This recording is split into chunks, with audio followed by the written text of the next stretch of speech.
Здравей, как се казваш? Джорджи. На колко години си? 9. На 9. Спортуваш ли нещо? Да. Какъв спорт предпочиташ? Бокс. Бокс. И спортна гимнастика. Ти спортуваш спортна гимнастика и бокс, така ли? Да. Или само спортна гимнастика? Да, искам да тренирам ММА.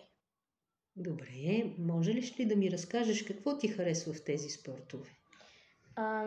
Харесвам спортната гимнастика, защото там той ти помага да не се изморяваш, да си гъвкав и ти помага много за живота и за спорта. Искам да се науча да правя салта и много обичам да ходя на паркур в молове да се качам на батути. А в бокса какво ти харесва? Бокса усещам, защото ми харесва, много помага за ръцете и е много добър спорт. Намерил ли си нов приятел чрез спорт? Би ли ми разказал нещо по този въпрос? Да, един път, като ходих за първи път на спортна гимнастика, не за първи път, тогава си нямах приятели, беше ме срам. И след това те се очудиха колко съм малък и аз напочнах на 6-7. Тогава аз бях много опитно момче към спорта и проначално всичко започна като бях на море. Тати купи един малък батут и аз всеки ден не спирах, дори като валеше, да скачам на батути и да се уча да правя салта.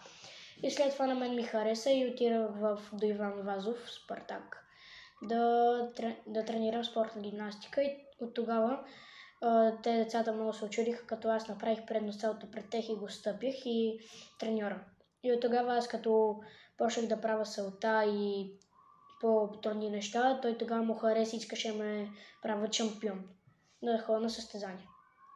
Как се чувстваш, когато си на тренировки?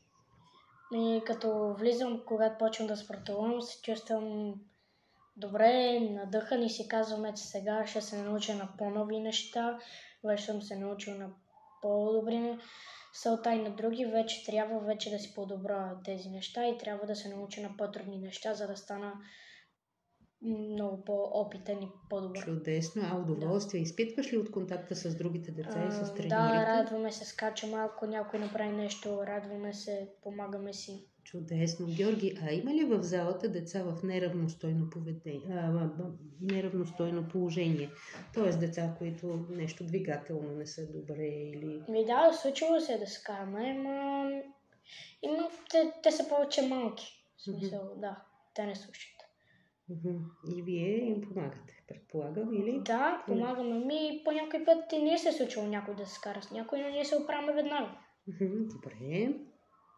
Разкажи ни за приятелите ти в спорта. Да, аз като ходих да спортувам по-често, там си намерих повече приятели и ние почнахме да си ставаме много близки, тръгнахме да се помагаме. Мен ме учиха на двойно задно салто, ме помагаха, държахме за гърба и ние там се разбираха, помагаха ми за хълките и за другите.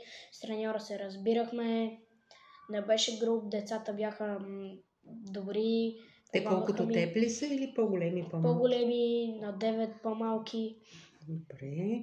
Помагате ли на по-малките деца? Да, много пъти. Даже има и на малко дете, ние му помогнахме. Той много опитно прави винчета, двойни задни салта.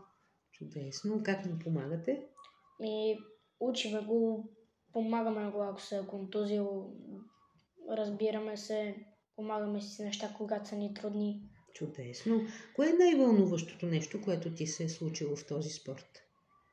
Някаква победа или нещо, което си успял да направиш? Кога се развълнува много? Когато не мога да се сетя, на мен винаги са ми такова. Най-много се зарадвах, когато направих двойно предно салто. Чудесно. Двойно предно салто. Твой приятел и ти искаш да го заведеш в залата да спортува с теб. Какво би му казал? Тези мои приятели, когато не спортуват, аз ги питам, вие спортувате ли нещо, те ми казват не. И аз ми казвам да знаеш, че това е много полезно. Ако искаш, ела сме за залата, много ще ти хареса. Препоръчвам ти го. Те идват и ми харесва. Ето, аз имах един приятел от миналия ми клас, където лъжеше само, че ходи на кикбокс, на карате и на някакви такива. Той не тренираше нищо. И му казах, ела сме на спортна гимнастика. Той каза, окей, пита майка ми, баща му, разрешиха му, отидахме в залата.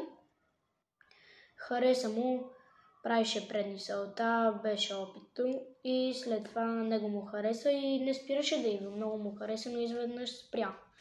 Добре, чудесно. А можеш ли да ми кажеш, гимнастиката, предполагам, че е индивидуален спорт. Работите ли понякога в екип с другите съотборници? Да.